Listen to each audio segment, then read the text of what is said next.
Okay, folks, we're going to run through another video on Ulterra and give you some ideas on how to keep your Ulterra running smoothly. This is a small, minor problem that I've been seeing for the last few years. I think as Ulterras get a little older and some of the parts get a little worn out and they get a little dirty, I see this problem happening.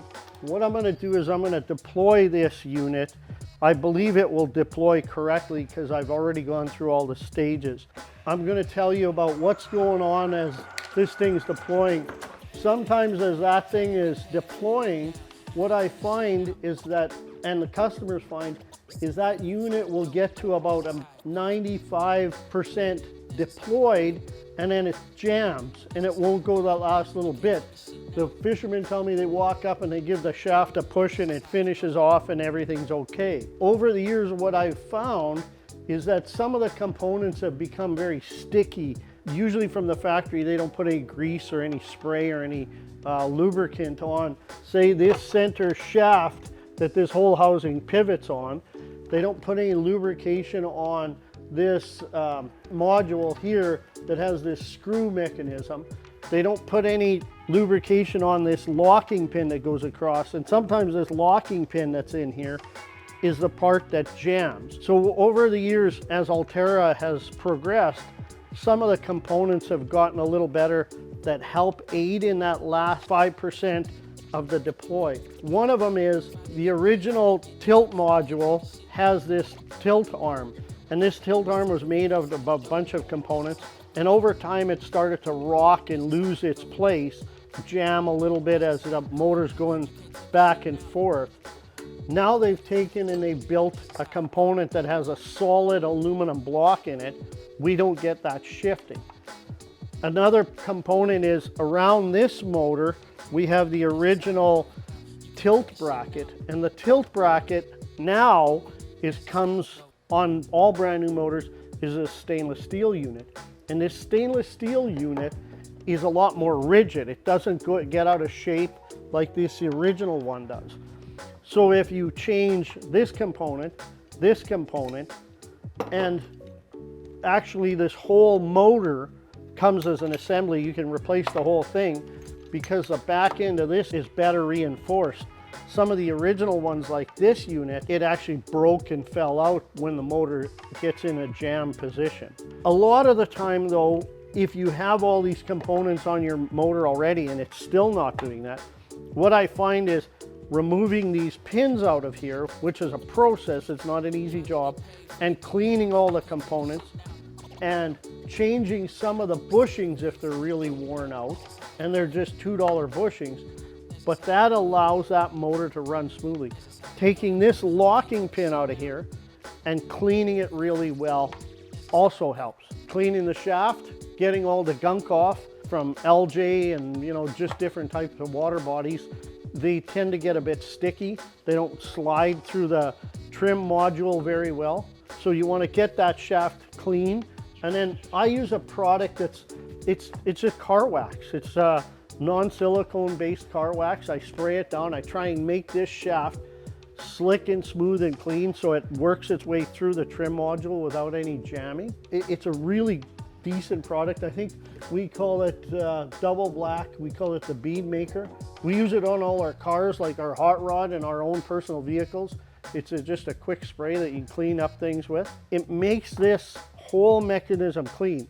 Now you can put a little bit of spray lubricant on these two shafts as long as it's not a dust attractor.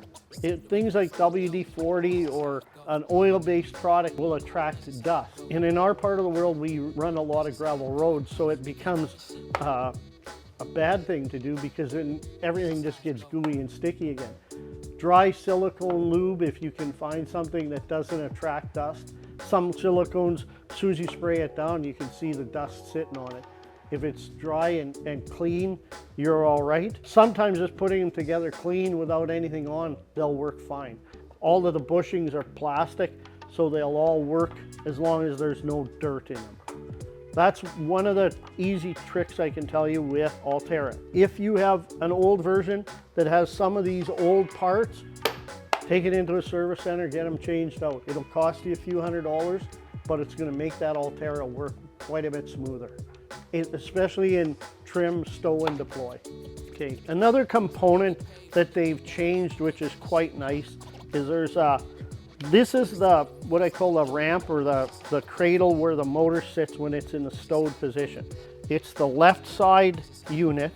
The old one had a compressing type button, but the problem with this button is that over time full of dirt and it wears out a little bit. It doesn't set in very well. It jams more than it moves. And sometimes it locks down, which affects the deploying of the motor and the stowing.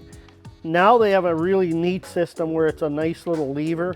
Inside here would be magnetic switch. There's a magnet in here. It's all part of this cable. Once we change it out, the unit would look like this. So as the motor's coming in, the lever will press, and it seems to, so far, work flawlessly. These are a little bit difficult as they get older. Some of these components can be changed. Some of them now Minn Kota changes you out to this. Here's one of the things that's a problem too. If you have a problem where this hardly moves, it's really gummed up and dirty, the best thing to do is pull this thing apart. This little large cam lever, sometimes the shaft that it rides in will get really dirty. So one of the things you can do is take this unit off. Careful of the spring, it's going to shoot out of the way for you. But take all these components apart and clean out the bushing and the plastic components so everything's clean. I don't generally put any lubrication on it, but some people might. One of the things I'll tell you is to make sure you check, because some of these things sometimes have a tendency to crack or break, and that way they'll start to fail. They won't work smoothly. The idea is you want this cam lever to work very smoothly. Once you got it cleaned up, put your spring on correctly, which may take you a couple of tries, but you want it to work very smoothly and clean. Clean all these components as well. If they're a little bit dirty or gummed up, I usually take a scouring pad or a Scotch-Brite pad and clean all those components off. Clean the rods that go through. Some of the shafts I might replace because they're worn a little bit, but those are some of the things that will help make your Ulterra work flawlessly whenever you want it. Whenever you go fishing, you're ready to go.